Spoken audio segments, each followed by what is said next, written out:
이어서 즐기며 돈 버는 방법, 정철진의 목돈연구소가 시작됩니다.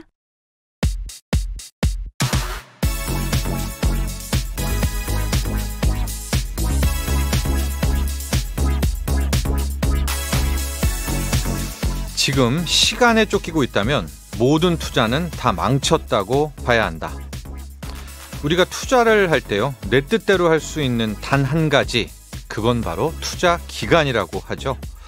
그런데요, 그럼에도 불구하고 이 투자 기간 때문에 많은 분들이 투자를 망쳐버립니다.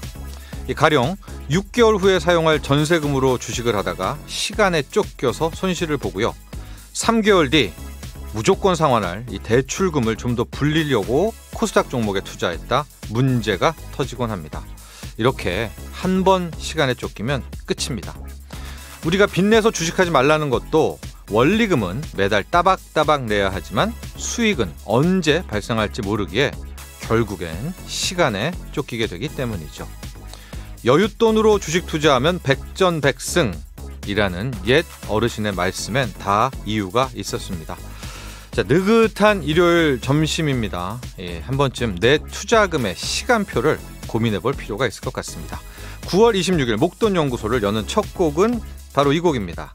장범준의 당신과는 천천히. 네, 매일 오전 11시부터 12시 목돈연구소 함께하고 계시고요. 저는 소장 정철진입니다. 오늘 첫 곡으로 들으신 곡 장범준의 당신과는 천천히였는데요. 우리가 이 알쓸투잡 시간에 했었죠. 투자를 할 때 결정할 수 있는 건 하나도 없습니다. 뭐 수익률, 뭐 위험 이런 거 없는데 그 기간만큼은 우리가 결정할 수 있다고 했잖아요. 나는 3년 이 종목에 뭐 적립할 거야. 5년 본다. 10년 본다. 근데 결국 보면은 많은 분들이, 또 저도 그랬고요, 시간에 쫓기는 투자를 하게 됩니다. 이 승부를 보려고 하다가 이 문제가 발생하는데요. 여러분 좀 느긋하게 그렇게 투자 기간을 좀 정해야 승률이 높아진다는 거 말씀드리고 싶고요. 8667번님, 푼돈만 있지만 출첵해봅니다. 당연하죠. 예. 저희가 뭐 푼돈이 목돈 되는 거 아니겠습니까? 네. 신근수님, 목돈연구소 처음으로 방문합니다. 뭔지 모르지만 귀를 쫑긋하게 되는군요.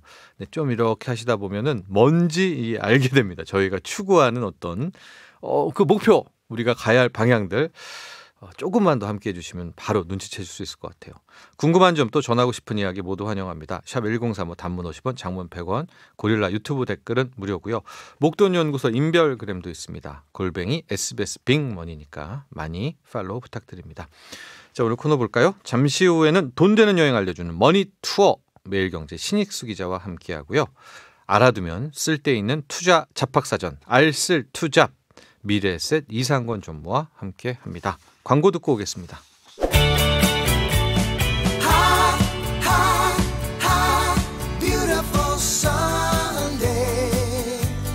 어디론가 떠나고 싶어지는 주말, 일요일엔 돈 버는 여행으로 모셔봅니다. 머니투어, 투어가이드 매일경제 신익수 기자와 함께합니다.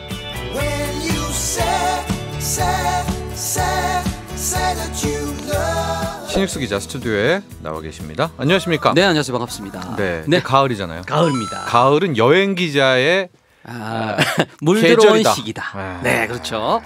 이렇게 되면 이제 보통 회사는 안 가겠습니다. 거의 안 가죠. 네, 하루 여행지로. 원래 주중에 목요일하고 금요일이 투어를 가게 정해져 있어요. 지자체에서 초청을 보통 목금 1박 2일로 여행 기자들, 소위 팸투어라 그러거든요. 패밀리 트립 이렇게 해서 초청을 합니다. 그럼 저희들은 1박 2일로 다녀와서 멋진 여행기를 쏟아내게 되지요. 네. 직퇴입니까? 직퇴죠. 다시 회사로 복귀가 없죠. 유일하게 현장퇴근? 직퇴가 되는 직군이다. 이렇게 보시면 되겠죠. 바로 그런 가을에 네, 그렇죠. 신익수 기자. 어디입니까? 그럼 오늘은 뭘 준비해 오셨나요? 오늘 또 장이, 우리 또 투자자 여러분들 장이 또 불편합니다. 테이퍼링 이야기 나왔고요. 그런데도 잘 버텼어요, 이번 주는. 그러니까 이번 주 추석 연휴가 우리에겐 오히려. 네. 야, 그게 절묘한 어떤 휴식 아닙니까? 만약에 없었으면 큰 거 맞았죠. 큰 거 맞고 이제 복구를 서서히 하고 있는 이런, 또 마음 아픈 시기가 이어질 텐데, 투자자 여러분들 힘내시라고 제가 기받는 가을 명당인데 어디입니까? 파워를 넣었습니다. 파워 스폿이라 부르는 곳. 파워 스폿? 네, 주변에 있는 곳 중에 잘 모르는 곳 있습니다. 고궁입니다. 고궁. 네. 자, 소장님 또 싫어하시는군요. 고궁이요? 네, 고궁. 네. 여행인데? 여행도요. 네. 여행도 멀리 가는 여행이 있지만 네. 짧고 굵게 치고 빠지는 여행이 또 있거든요. 그리고 요즘에 네. 코로나 시대 맞아가지고 이런 여행이 네. 사실 또 뜨고 있습니다. 네. 설마 지금 제가 고궁인데 네네. 경복궁 이런 카드를 아니 그럼 경복궁 좋지만요. 잠깐만요. 잠깐만요. 네. 이거 투어입니다 우리는 네, 머니 투어. 그럼요. 그래서 말이죠. 네. 경복궁 이런 데를 가는데 그 중에는 핫스폰만 제가 찍어드리겠습니다. 진짜로 가을 명당 하고요. 네. 핫스폰만 찍어드리겠습니다. 제가. 여러분 제가 좋아합니다. 경복궁 좋아하고 네, 그럼요. 진짜 정말 그 앞에 제 90년대 막 이럴 때 그럼요. 그 프랑스 문화원, 불란서 문화원. 그럼요. 네. 그럼요. 거기 삼청동 올라가고 저는 최애 스포시기는 한데 저는 개인적으로 여기를 사실 경복궁 같은 경우는 조선의 법궁 아닙니까? 네. 여기를 개인적으로 저는 자금성에 비유합니다. 맞아요. 안으로 딱 들어가는 순간 그 느낌 자체가 네. 물론 규모가 작긴 하지만 그런 느낌이다. 이렇게 표현을 하죠. 자, 네. 머니 투어이긴 하지만 네. 오늘만큼은 고궁으로 떠난다. 고궁으로 떠난다. 가볍게. 그럼 첫 번째가 바로 경복궁? 경복궁을 바로 찍습니다. 바로 가요? 자, 네. 태조 4년에 창건이 되었고요. 조선 도읍지 한양에 위치하는 5대 궁궐 중에 으뜸이다. 으뜸이죠. 촬영도 뭐 영화 촬영 여기 뭐 그냥 자주 한다. 네. 보시면 되고요. 도성 북쪽에 있다고 북궐이라고 불렀고요. 세종대왕에서 법궁 체제가 완비가 되었고 선조 25년입니다. 임란 때 소실된 걸. 고종 4년에 중건을 한 게 오늘날의 경복궁이다. 이렇게 보시면 되죠. 예. 투어의 시작은 그래서 지하철입니다. 지하철. 네. 3호선. 우리 정철진 소장님도 3호선 타고 많이 다녔죠. 예전에 대학 시절에. 네, 그리고 예전에 몸담았던 경제신문이 여기잖아요. 3호선 라인. 그렇죠. 그렇죠. 네. 네. 근데 그렇죠. 왜냐하면 그때는 여기 회사에 있다가 삼청동으로 참 많이 왔었던 것 같아요. 그럼요. 네. 가깝고. 네, 가까웠었죠. 그래서 지하철에 나오시면 여기에 지하철 여기? 경복궁역이죠. 경복궁역.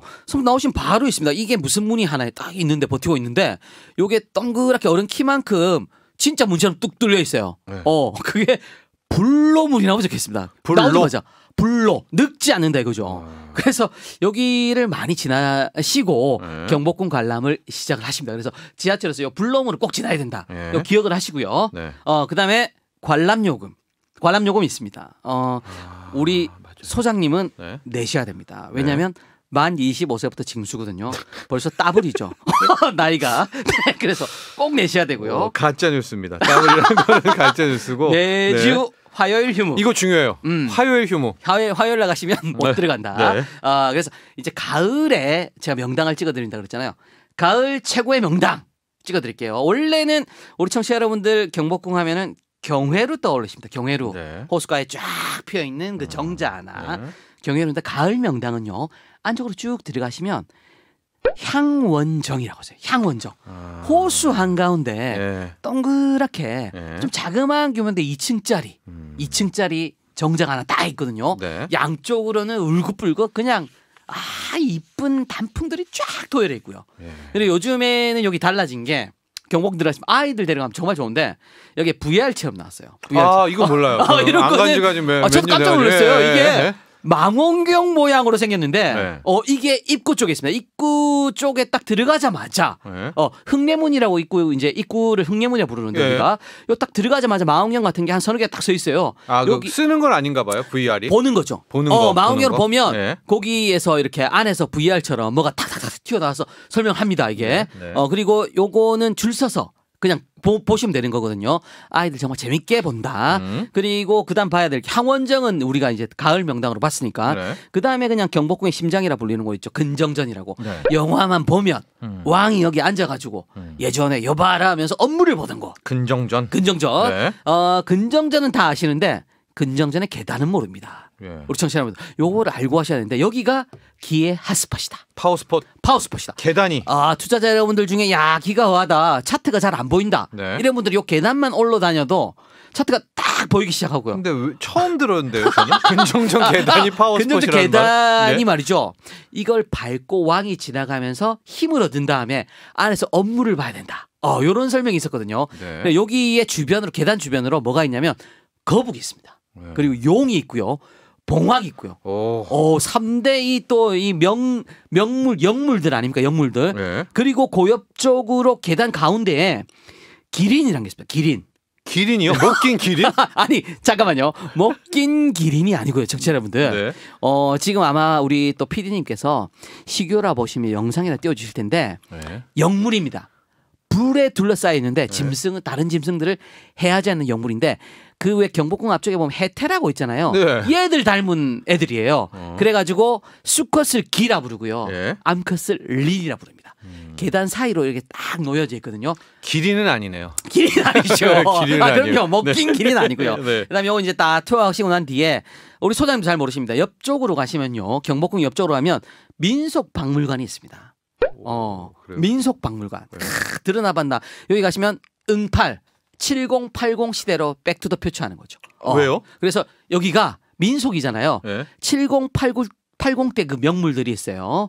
어떤 거냐면 다방 중에 네. 다방이라고 지금 이제 거의 없어졌죠. 네. 다방 중에 약속 다방이라고 있었어요. 옛날 저 어릴 때는 네. 다방 중에 약속 다방 되게 많았어요. 아유 뭐 어릴 때가 아니라 저도 군 시절에는 거기 다방이 그 부대 앞에 다방이 천지인데 다방에 맨날 네. 연식이 대단하세요 우리 소장님. 네. 그리고 그 외 또 신촌의 독수리 다방. 네. 다방 아닙니까? 맞네요. 그게 독다방. 있었군요. 네. 네. 오우야. 네. 네. 그래서 이발소 중에는 그 화계라는 이름의 이발소가 또 유명했었어요. 옛날에 네. 희한하게도 화계장터도 있고 화계 이발소도 있고. 네. 그다음에 자동차 기억나십니까? 포니? 포니. 네.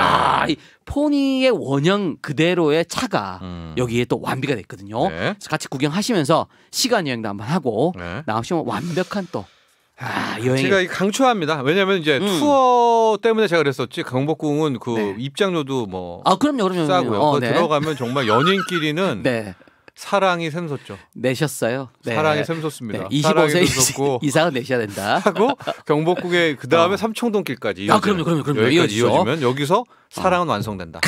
좋습니다. 네. 아주 좋아요. 네. 요즘 요 뒷길 북촌 따라서 인력거도 있고 인력거도 생겼어요. 그래서 투어를 하는 맛이 있는 거죠. 네. 네. 그러나 네. 인력거를 타기에는 좀 부담을 느낄 수가 있다. 그렇죠. 네. 그거. 나이가 특히 있으시- 여성분들은 네. 아닌가? 아니요. 좋아하나? 요즘에는 한복 입고도 타세요. 그리고 아닙니다. 예. 인력거를 타셔야 돼요. 네. 인력거를 몰아주시는 분이 약간 말 근육에 선글라스 쓴 젊은층 아저씨들. 이분들이 또 끌어주시거든요. 자전거로. 36단짜리 전자동 기어 자전거로 몰아주기 36단. 때문에 괜찮습니다. 이거 타실만하다. 그다음 두 번째. 네, 이렇게 경복궁 갔다 왔고요. 두 번째 다음은? 간단하게 할게요. 왜냐하면 다른 곳들 갈 데가 워낙 많아서 창덕궁 한번 가겠습니다. 창덕궁? 창덕궁. 네. 덕수궁은 안 가요?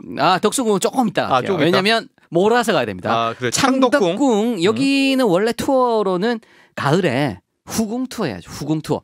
앞궁이 있고요. 뒷궁이 있잖아요. 네. 여기는 후궁 투어를 따로 돈을 받고 원래 일반 관람권이 3,000원인데 아까 경복궁처럼 네. 후궁 투어는 추가 요금을 내셔야 돼요. 왜냐하면 네. 이게 잘 지어놨어요. 그래서 여기는 가을에 가을 명당이 연경단이라고 있습니다. 이게 뭐냐면 창덕궁을 재건한 게 순조인데 순조 아들 효명세자라고 있습니다. 요분이 양반가 집을 본다가 궁궐 안에다가 120칸짜리 집을 지어놨어요. 여기에 안가 쪽으로 가면 가을 명당 단풍이 쫙 지고요. 그 위에 옛날 집 있잖아요. 예. 단층짜리 예. 이런 집들이 쫙 지어져 있습니다. 제가 왜 이 후궁을 못 가봤죠? 후궁은 돈 내야 되니까요. 소장님 못 가요? 네, 좀 못 가본 것 같은데. 비쌉니다. 창덕궁의 후궁 투어. 네, 그리고 이 가을에 있죠. 네. 이 가을에는 창덕궁에서 한 권 원래는 코로나 이전에만 해도 한 권의 책 행사를 열었어요. 한 권의 책. 그래서 후궁 중에 가장 단풍이 이쁜 곳 정자 4곳이 있습니다. 어디냐면 네. 영화당, 예. 존덕정, 예. 취규정, 농산정 해가지고 예. 요 정자마다 책을 쌓아놔요. 예. 그래서 아이들이 와서 정자의 호수를 다 바라보면서 가을에 산홍, 수홍, 인홍이라 그러잖아요. 수홍이 물에 비친 단풍이 이쁘다.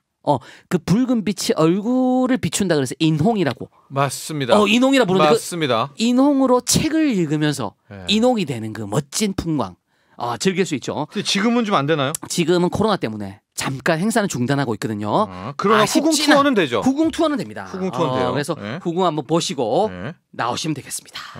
그렇죠. 창덕궁이 네. 유네스코의 세계 문화 유산으로 유산이죠. 네. 그리고 가장 또 잘 보존이 돼 있으니까 조선 궁궐 중에 원형이 가장 잘 보존돼 있다. 네. 그래서 원래 또 후궁이 우리 투자자 여러분들하고 가장 맞아요. 왜냐하면 후궁 자체가 아니 뜬금이 아니라 후궁 자체가 원래 왕이 뇌를 잠깐 내려놓고 멍을 때리던 곳이거든요. 제가 늘 말씀을 드리지만 일주일 내내 우리가 달리지 않습니까? 차트만 보고 달리잖아요. 하지 말고 잠깐 뇌를 내려놓고 쉴 수가 있는 곳이구나. 잠깐은 주말에 뇌를 내려놓고 쉬자. 그래서 가볼 만한 거죠. 네. 저는 이제 경복궁은 진짜 많이 갔어요. VR을 못 봤지만은 정말 많이 갔기 때문에 창덕궁의 이 후궁 투어. 요거 가보셔야죠, 소장님. 제가 못 가봤다니요. 네, 입장료는 내셔야 된다. 25세 또 내야 이상은 된다. 또 내야 된다. 25세 이상은 다 낸다. 그렇죠.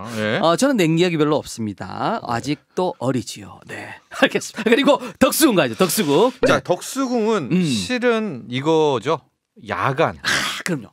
야간 말씀 잘 주셨는데. 네, 야간. 서울의 궁 중에서 유일하게 야간 투어가 가능한 곳. 원래는 따로 야간 투어를 이벤트로 마련을 합니다. 근데 덕수궁은 자동으로 되는구나. 왜냐하면 덕수궁 왜요? 원래 덕수궁 자체가 유일하게 그 5개 궁 중에 여기만 전기 시설이 있었어요. 마지막에 지어진 궁이었거든요. 그래서 덕수궁에만 그 당시에 전기 시설이 있었는데 그걸 또 느낌을 살리기 위해서. 그러니까 그런 거죠. 덕수궁 안에 가면 아궁이하고 이런 것들 다 보는데 그 아궁이가 있는 와중에 불이 들어왔던 거죠. 그래서 그 유명한 석조전이라고 있잖아요. 그 서양식으로 지어놓은 석조궁궐. 왕비가 묵었던 그 침실이 있는 곳인데 여기도 옛날에 불이 다 들어왔던 거죠. 좀 몰랐네요. 그래서 거기에 지금 요즘에 가면 그 왕비 석조전을 투어를 해요. 또 온라인으로 사전 예약만 하면 코로나 시대에도 지금 들어갈 수 있어요. 그 밤 몇 시까지 정도 되나요? 밤 9시까지 이게 오픈을 하는데 들어갈 수가 있어요. 안쪽으로 석조전 안에 가면 그 왕비의 침실을 볼 수가 있고요. 그 옆쪽으로 그게 있습니다. 그 왕비의 화장실. 이게 예전 같으면 퍼세라고 우리 소위 시쳇말로 부르는데 퍼세가 아니고 수세식이에요. 그러니까 푸세식이 아니라 수세식이구나. 수세식으로 물 이렇게 줄 딱 내리면 물이 쫙 내려가는 그 변기죠. 현대식 변기가 설치가 돼 있다. 그리고 수도하고 이런 거는 황금빛이었더라. 진짜 금은 아니지만 이런 걸 다 볼 수가 있어요. 덕수궁. 그러니까요. 네. 선릉역에 선릉역 있잖아요. 선릉역. 설릉 아니고요. 선릉역도 야간 개정이죠. 그렇죠. 설릉역도 되는데 덕수입니다. 덕수. 네. 시청 앞에. 시청 앞. 그럼요. 그리고 여기가 유명해진 이유가 있었죠.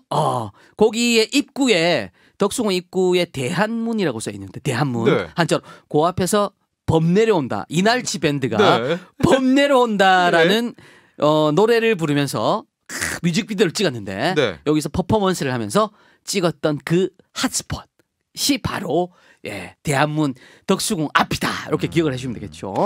그 야간에 보는 단풍은 어떤가요? 야간 단풍이 압권입니다. 원래 노르스름하잖아요. 요게 덕수궁은 특히나 그 정자나 건물들을 밑에서 조명을 비춰줍니다. 위쪽으로. 야간 개장이 되기 때문에. 그래서 하이라이트가 되면 밤에 가야 됩니다. 특히나 밤에 이쁜 곳들 제가 찍어드릴게요. 밤에 보는데 밤 단풍이 이쁜 곳들. 밤단풍. 명당이네, 명당들. 무조건 가셔야 되는 곳이 정광헌이라고 있습니다. 정광헌. 소장님하고 성이 같네요. 정씨입니다. 그래서 여기는 고종이 음악을 들으면서 차 한 잔을 즐겼던 조선판 별다방이다. 이렇게 부르는 것이고요. 그 옛날에 요게 고종이 커피를 너무 좋아했잖아요. 커피 좋아했어. 그래가지고 여기서 맨날 커피를 마셨는데 현재 그 이화요고 자리에 있던 옛날 호텔 이름 중에 손탁 호텔이라고 있어요. 손탁 호텔. 여기서 커피를 배달시켜서 먹었다. 대한민국 최초의 테이크아웃이 된 그거를 고종이 여기서 시켜서 먹었구나 생각합니다. 배달까지. 그럼요. 지금은 여기서 공연을 많이 합니다. 그래서 뭐 빛으로 공연을 하는 걸 많이 하는데 원래는 여기에 고종 황제가 앉았던 의자가 있었어요. 의자를 그대로 다 노출을 해놨었거든요. 거기에 앉아볼 수도 있었어요. 근데 지금은 안 된다. 지금은 안 된다. 그리고 요 앞쪽으로 아까 말했던 대한문 있고요. 그럼요. 그리고 우리 투자자 여러분들께 핫스폿. 이거는 여기에서 문화해설사분들이 잘 모릅니다. 제가 우리 목돈 연구소에서만 다 알려드리고 할 테니까 조용히 우리끼리만 가셔야 합니다. 덕수궁의 핫스폿. 정광은 바로 옆쪽으로 문이 하나 있어요. 유현문이라고. 있을 유자에다가 현명할 현자입니다. 그래서 요 문이 어른 키 한 2m 정도 되는데 여기를 싹 지나가잖아요. 차트 안 보이던 게 현명해지면서 딱 보입니다. 여기 그래서 왜요? 가을 무렵 현명해진다고 해서 유현문이라고 부릅니다. 그래서 고종 황제가 맨날 여기를 지나갔고요. 그리고 지금 이제 11월 달 딱 되잖아요. 수능 앞두면 네. 수험생분들이요 줄 서서 지나갑니다. 네. 현명해지려고 네. 믿거나 말거나. 유현문. 유현문. 네. 네. 한번 가보시면 되겠죠. 그리고 석조전 개방했으니까 왕비 침실 한번 보시고 투어 마무리하고 나오시면 되겠습니다. 아 진짜 네. 가고 싶습니다. 가을에 그 고궁도 아무리 가까이 있어도 이렇게 네. 재밌는 투어가 된다. 또 마음이 여유가 있어야 가잖아요. 아 그럼요. 그리고 경복궁, 저녁 덕수궁, 때 안 된다. 창덕궁. 안 된다 이런 분들은 네. 낮에 점심 먹고 네. 잠깐 갔다 오면 되는 거죠. 전 한번 덕수궁 갔다 야간 투어 네. 권해드리고 싶어요. 네 그리고 연인이라면 네. 마음에 안 드시는 분들은 부부도 가도 돼요. 부부도 가도 되는데 부부도 가도 돼요. 마음이 약간 안 든다 부부가 네. 이런 분들은 덕수궁 돌담길을 걸어주면 됩니다. 돌담길은 헤어집니다. 자 이건 하나 이제 뭐 위트 있는 유머였는데 네네네. 약간 좀 수위가 네. 위험 수위가 좀 있네요. 그거 안 되죠. 안 돼, 지금. 안 돼. 예. 안 됩니다 여러분. 부부끼리 안 되죠. 네. 큰일 납니다. 네. 헤어진다는 설이 있습니다. 썰이 있다. 썰이 있다. 옛날 옛날에 네 그렇죠. 월미도랑 덕수궁 돌담길이 유명했죠. 머니투어 매일경제 신익수 기자와 함께했습니다. 감사합니다. 네 고맙습니다. 보내드리면서 저는 알것 이곳입니다. 같아요. 이곳 네. 이문- 규현의 규현의 이문세의 덕수궁 돌담길 아닙니다. 네. 규현의 광화문에서.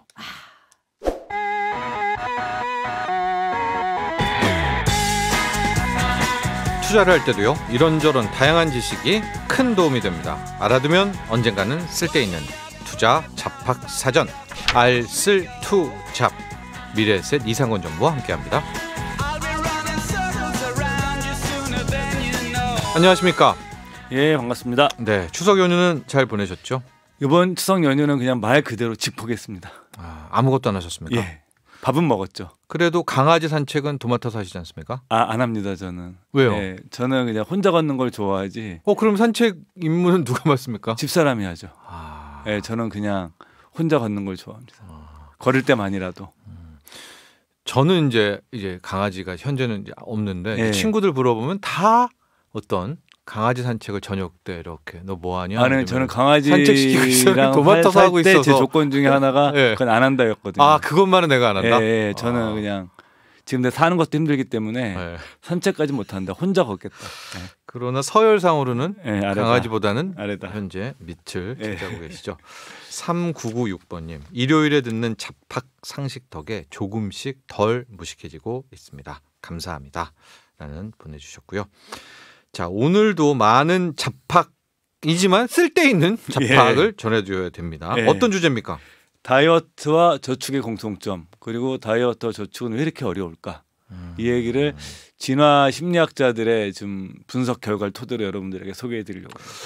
다이어트는 어려운데요. 예. 저축이 어렵다. 우리가 투자는 어렵다는 얘기를 많이 해도 저축이 어렵다? 그런 얘기를 좀 그러니까 의외로 저도 예전에 했죠. 주변 분들을 보게 되면 우리가 급여가 오르면 저축액이 늘어날 것 같죠. 근데 네. 승진을 했어요. 네. 저축액이 늘어날 것 같죠. 의외로 많이 안 늘어나요. 그러니까 저축도 어렵다. 예, 생각보다 사람들이 저축액을 늘리기가 굉장히 힘들어합니다. 그리고 이런 연구 결과들이 굉장히 많아요. 우리나라뿐만 아니라 네. 원시 부족을 대상으로 해서 저축액을 늘리는 연구를 보더라도 네. 냅두면 저축이 잘 안 늘어나요. 알아서 해라. 인간의 의지력으로 저축을 해라. 잘 안 늘어나요. 하기만 하면 실은 투자보다는 확실한데. 훨씬 쉬운데. 네, 네. 이거는 확정적인데. 그렇죠. 다이어트도 특히 이제 굶어서 하신 분들의 실패율이 제일 높아요. 네. 이것이 다 인간의 본성에 있는 거예요. 자, 그럼 본격적으로 다이어트와 저축의 네. 공통점. 예. 이게 뭐냐면 현대 우리가 저축을 잘하고 날씬한 사람들은 과거에는 생존 확률이 낮은 사람들이었어요. 원시 시대에는. 원시대 아프리카 초원에서 내가 음식을 먹는데 내 몸무게 생각하면서 덜 먹거나 네. 그다음에 내가 먹을 거를 저장했던 사람들은 우리의 조상들이 아니에요. 우리의 조상들은 뭐냐면은 있을 때 무조건 먹어야 돼요. 비축. 비축해놔야죠. 네, 네. 냉장고도 없고 은행도 없으니까 미래도 없으니까. 네. 네, 맨날 우리는 사냥하러 다녀야 되는데 이동해야 되는데 네. 무조건 먹어야 돼요.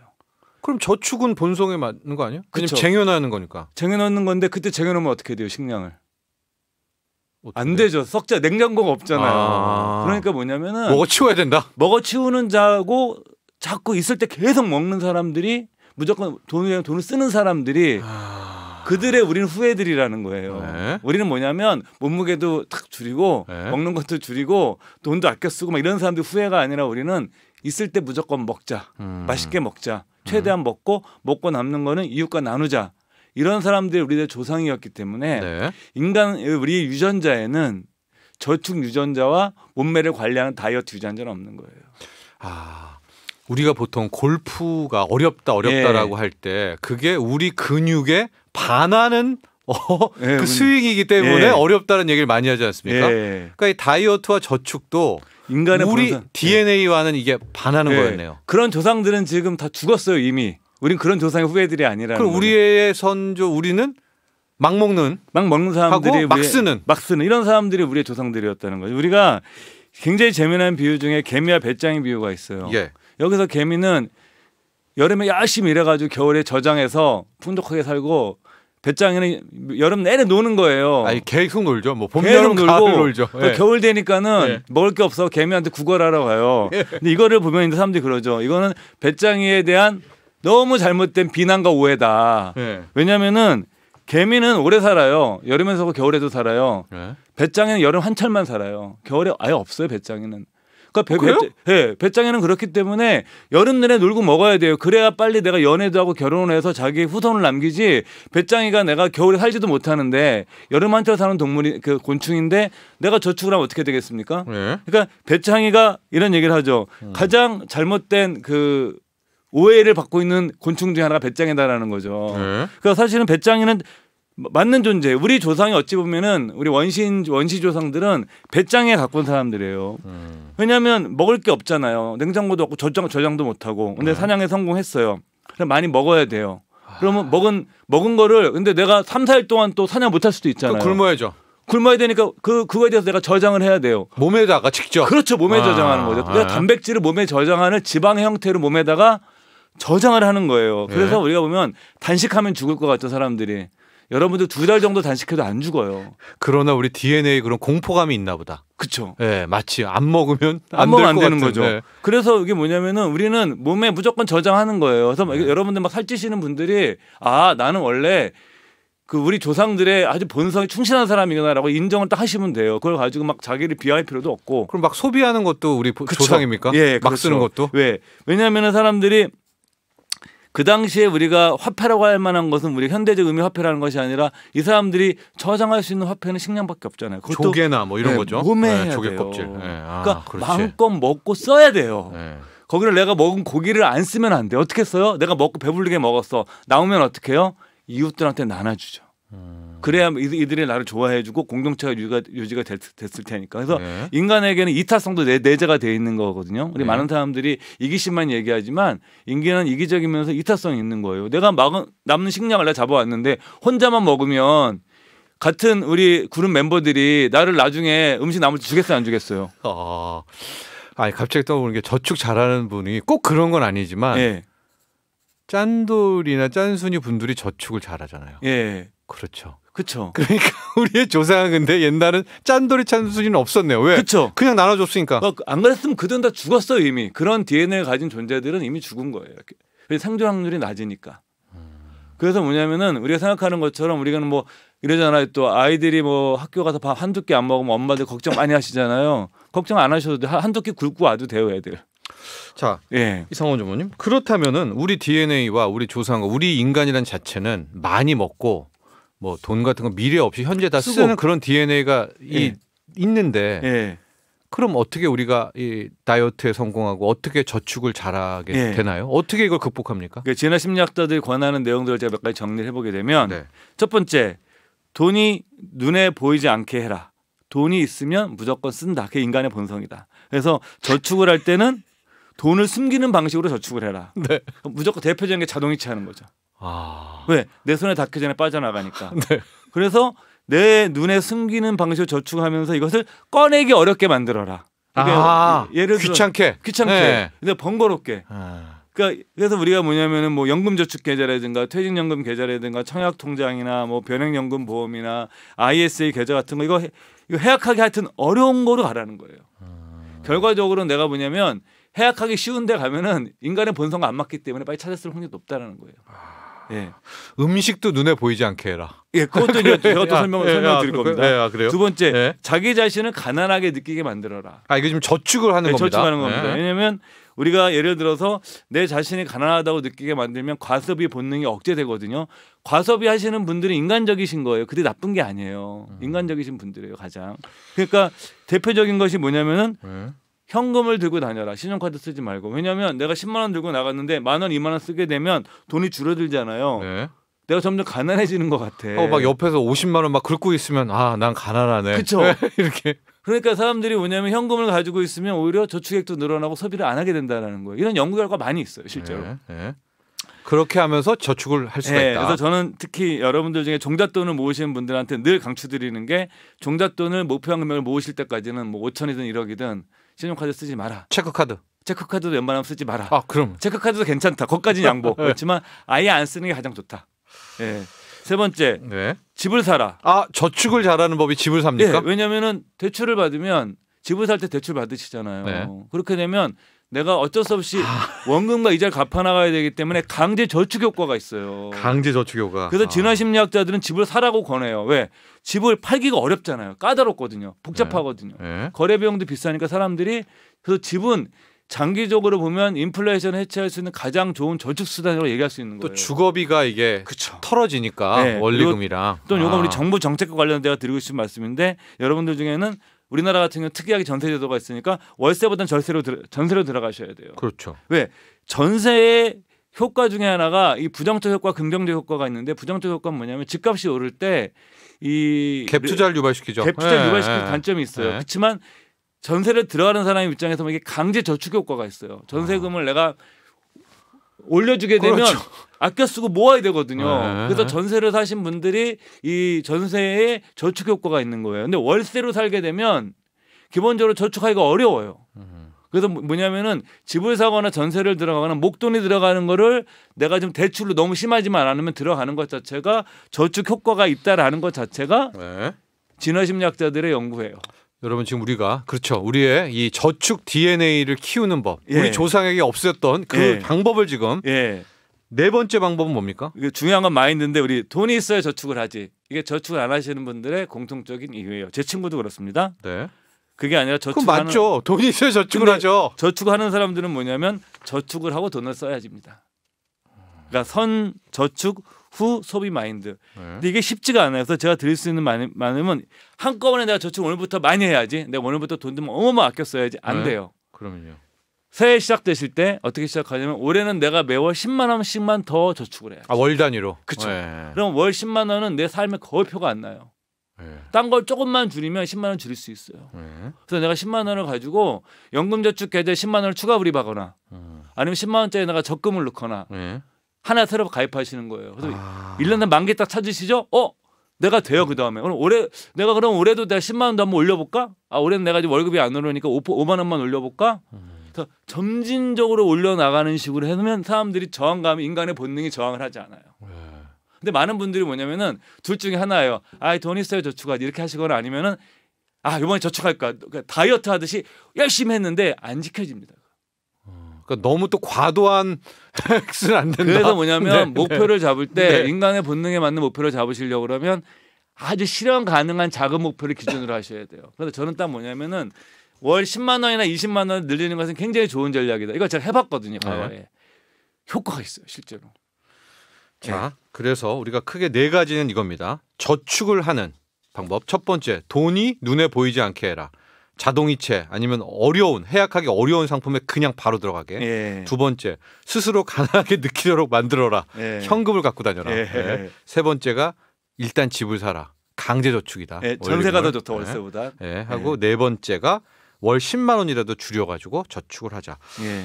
자, 끝으로요. 그러면 이제 우리가 두 개였잖아요. 다이어트도 우리의 본성이 아니다. 다이어트는 어떤 방식으로 극복합니까? 우리가 1960년대 한번 생각해 보세요. 보릿고개에 있었고요. 영양실조로 굶어 죽는 아이들이 있었어요. 이때 다이어트 같은 거 아무도 하지 않습니다. 여러분들 뭐냐면 비만이나 이런 것은 가난한 나라의 문제가 아니라 잘 사는 나라의 문제예요. 우리나라도 마찬가지예요. 잘 살게 됐기 때문에 생겨난 겁니다. 그래서 이들이 원한 건 뭐냐면은 여러분들 먼저 인정하셔야 돼요. 우리의 조상들은 냉장고가 없었기 때문에 내 몸의 지방 형태로 비축했다. 영양분을 저축을 했다. 네. 이건 일단 인정을 하고 그래서 우리가 뭐냐면 먹지 않는 건 전혀 본성이 안 맞는 거예요. 만약에 3, 4일을 굶으면 인간의 몸은 무조건 먹어라가 그 사람의 모든 것의 1순위가 되는 거예요. 그럼 다이어트 어떻게 해요? 그러니까 이제 네. 이들이 권하는 건 현실적으로 뭐냐면 어떤 먹을 음식을 결정하고 먹을 때 순서를 정해라. 만약에 삼겹살집 같은 데 가잖아요. 그러면 네. 우리가 야채가 나오고 고기가 나오잖아요. 네. 어떤 분들은 밥도 나오잖아요. 어떤 네. 분들은 야, 난 밥하고 먹는 게 제일 맛있어. 밥이랑 삼겹살로 시작을 해요. 네. 탄수화물, 단백질, 지방, 칼로리 왕창 높습니다. 그죠? 그럼 어떻게 그럼 해야 돼요? 어떻게 해요? 네. 처음에 야채부터 먹는 거예요. 네. 그 상추 같은 거를 먼저 먹으면서 밥을 나중에 먹는 거죠. 상추에다가 고기 같은 걸 넣어서 네. 상추에다가 야채를 많이 넣어서 야채 비중을 절대적으로 높여서 네. 그다음 포만감이 오게 될 때 나중에 그럼 고기양과 밥량이 줄게 돼 있어요. 네. 이런 식으로 순서를 잘 정해서 먹기만 하더라도 칼로리 소비를 줄일 수 있다라는 또요? 거예요. 두 번째가 뭐냐면은 어떤 먹을 음식을 먹을지 기록해라. 그러니까 내가 어떤 음식을 읽다 보면 이게 사람들이 그다음부터 조심하게 돼요. 네. 이거는 재테크도 마찬가지예요. 가계부를 쓰시는 사람들은 절대 가난하게 살지 않아요. 부자가 못 되더라도. 네. 적자 생존이거든요. 적으면 돈을 벌 수 있어요. 세 번째는요? 세 번째는 뭐냐면 음식 구입을 할 때는 반드시 식후에 해라. 아, 배고플 때는 사람이 더 많이 먹기 때문에 네. 더 많이 먹게 돼 욕심이 생기거든요. 네. 본능에 충실해지는 거서 반드시 음식 쇼핑은 식후에 해야 된다. 네 번째는요? 네 번째는 뭐냐면 남은 음식 버리는 걸 아깝다고 생각하지 마라. 그래요? 예. 남은 음식 보는데 아까 많은 분들이 어떻게 어머니들이 막 집에서 애들 반찬 해주고 뭐 저도 그럴 때 있는데 아까우니까 먹게 되는 거예요. 근데 그게 다 모르고 하느냐? 그거 먹고 나서 여러분들 운동하세요? 안 하시거든요. 다 칼로리로 가거든요. 그러니까 먹고 남은 음식을 아까워하지 말자. 예. 알겠습니다. 여러분 다이어트와 저축은 인간 본성이 아니었답니다. 예. 예, 그래서 지금 오늘 이 시간에 우리가 본성을 역행하는 예. 다이어트와 저축에 성공하는 법을 예. 함께 이야기 나눠봤습니다. 여기까지 하죠. 감사합니다. 예, 감사합니다. 미래셋 이상원 전무와 함께했습니다. 네, 5169번님 오늘도 목돈연구소 덕에 많이 배우고 갑니다. 감사합니다. 네, 저희가 감사하고요. 주말 잘 마무리해서 보내도록 하죠. 저희는 내일도 오전 11시에 여러분들을 찾아가도록 하겠습니다. 이제 완연한 가을입니다. 저희 끝곡으로 이소라의 바람이 분다 들으면서 마치도록 하겠습니다. 편안한 오늘 하루 보내십시오. 감사합니다.